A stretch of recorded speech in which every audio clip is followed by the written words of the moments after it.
Bienvenue à l'émission historique de Saint-Félicien, Récits d'ici, qui traitera cette semaine des commerces que nos ancêtres ont connus dans la première moitié du siècle dernier. Pas besoin d'insister sur le fait que ça se passait tout à fait différemment et en dehors de la modernité.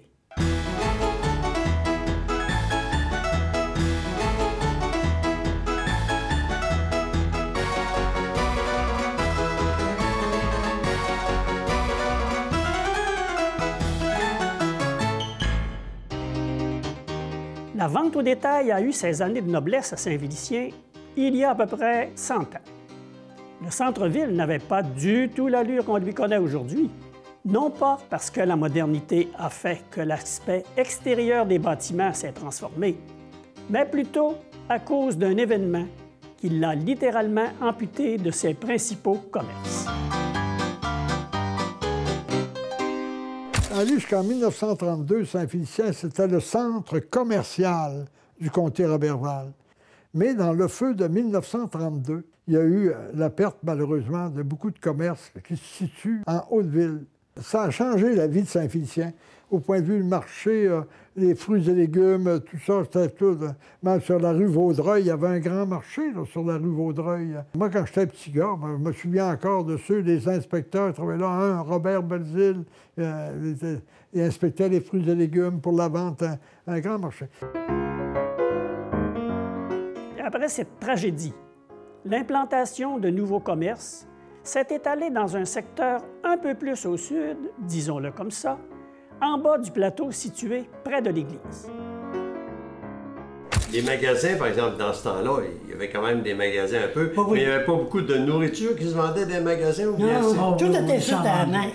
Il y avait de la farine, du sucre, de la cassonade, il y avait des chaudières de jam, là. Papa, il achetait ça, lui, l'automne, une chaudière de jam, là.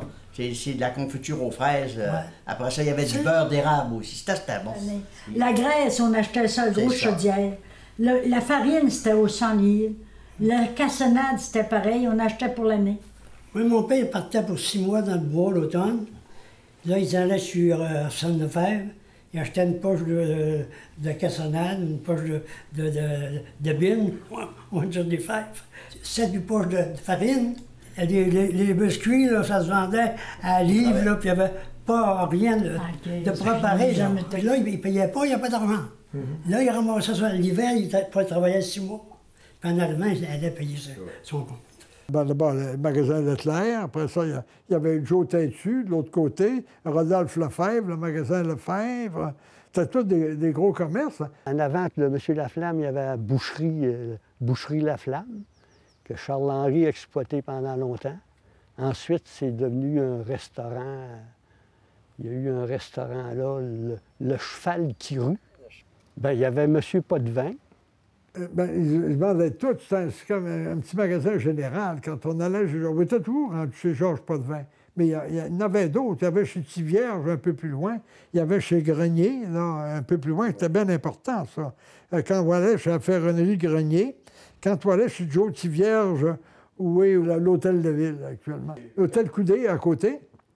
Et ça, c'est devenu la propriété de M. Aldège Laflamme. Qui a eu son commerce de chevaux pendant des années. Il y avait une banque nationale qui était plus haut, là, pas ce qu'elle est là actuellement, mais plus haut. Elle était faite en briques, une belle banque.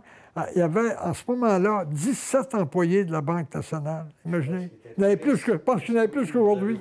Pas loin, de l'autre côté, il y avait le garage d'Émile Crevier. Quand il manquait quelque chose dans la maison, on allait chez la ferronnerie Grenier. Les autres, ils faisaient un peu de tout. Ils vendaient les cercueils en haut. Puis, c'était Raoul et René Grenier, les deux frères propriétaires. Un autre secteur bénéficiait aussi d'un achalandage commercial intéressant, situé un peu plus en retrait du village. On y retrouvait tout ce qu'on avait besoin. La bijouterie qui est à côté de l'hôtel Bellevue. Là, c'était des genres de maison, puis il y avait des poteaux. Puis ces poteaux-là, ils mettaient les attelages, ils vendaient des attelages, des colliers, des chevaux. Le magasin général, c'était le magasin Dumas, qui était au coin de la rue, près de la caisse populaire. Et quand je me suis mariée, mais le magasin, c'était la mère de mon mari qui avait ce magasin-là. Son mari est décédé en 1915. Le magasin était de 1898. Puis son mari, Napoléon Dumas, est décédé en 1915.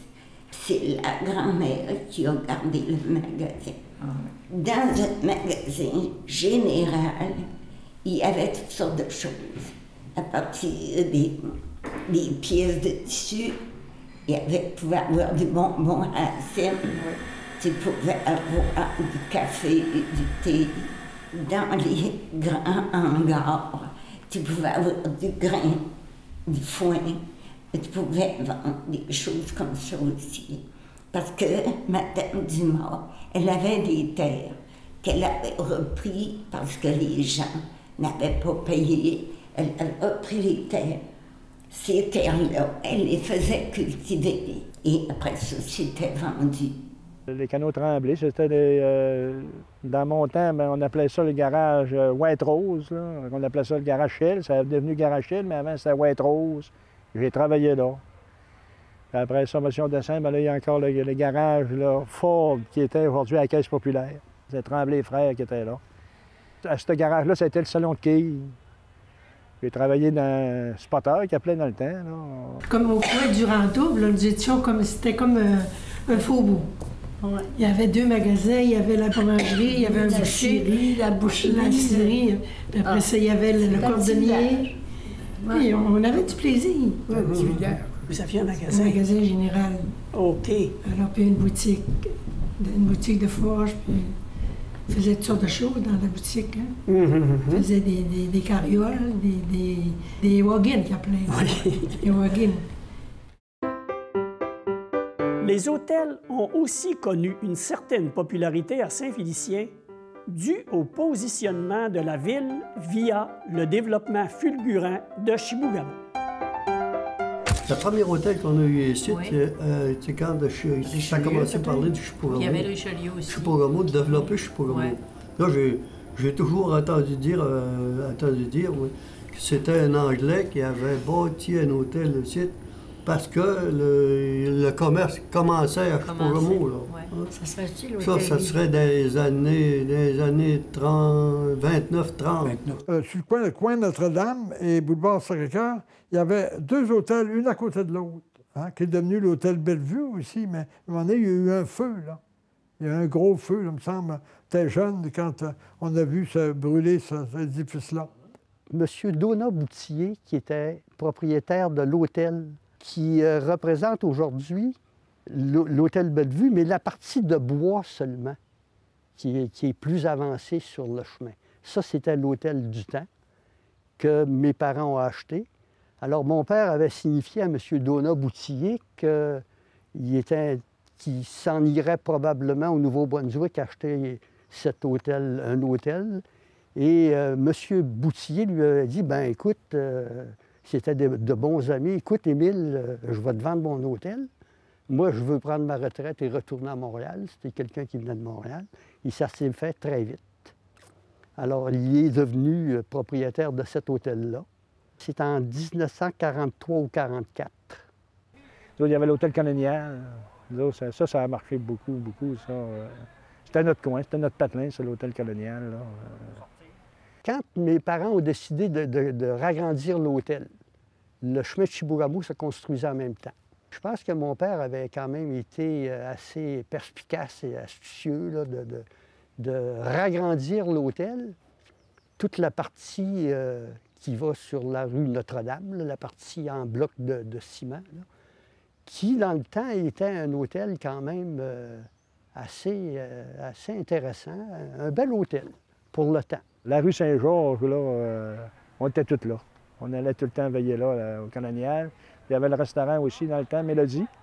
D'excellents cuisiniers qu'on a eus, je pense à mon ami Gaston Castonguay, qui est Gaston était plusieurs années. Gaston avait commencé, lui, dans les chantiers de ses oncles, les Castonguay qui étaient des jobbeurs prospères, c'est le même qu'on les appelait dans le temps. Hein. Et Gaston, par la suite, on connaît l'histoire de Gaston, très bien réussi. Il y a eu Benoît Truchon. Quand on a commencé à avoir des autos, ben là, on allait manger nos hot dogs puis nos patates frites chez Bar. Petite cabane de patates frites Bar. Aujourd'hui, il y avait le pas serving, mais c'est fermé, là. Mais là, lui, on a mangé beaucoup d'hot dogs, il y avait 25 cents. Dans le temps, c'était 25 cents. Dans le domaine de l'alimentation, Saint-Félicien a aussi été l'hôte d'un visionnaire qui est à l'origine d'une marque connue et reconnue nationalement. Mon frère Jean-Louis, comme son histoire dit, est devenu un des grands épiciers de la province de Québec. Il construisait des épiceries, il achetait des grossistes à Québec, sur la Côte-Nord, partout, il était rendu partout. Après ça, ils ont fusionné avec J.A. Tremblay, Jatte, qu'il y avait dans le temps. Mais il y avait un problème, c'est qu'il y en avait d'autres épiceries, puis là, chacun voulait aller dans le territoire de l'autre. Il y avait Couvrette et Provost à Montréal, puis il y avait Deneau à Sherbrooke, M. Antoine Turmel, puis la famille Prévost à Montréal. Et par la suite, pour faire une histoire courte, ces gens-là se sont rencontrés et ont formé la plus grande compagnie ensemble, une compagnie qui était sans nom. En fait, ils se sont fusionnés. Et en 1969, j'ai eu le privilège, personnellement, mon frère Jean-Louis m'a demandé de l'accompagner comme administrateur de la première compagnie. Et à un moment donné, il nous était arrivé le soir à un conseil d'administration, puis il nous avait proposé le nom de Provigo.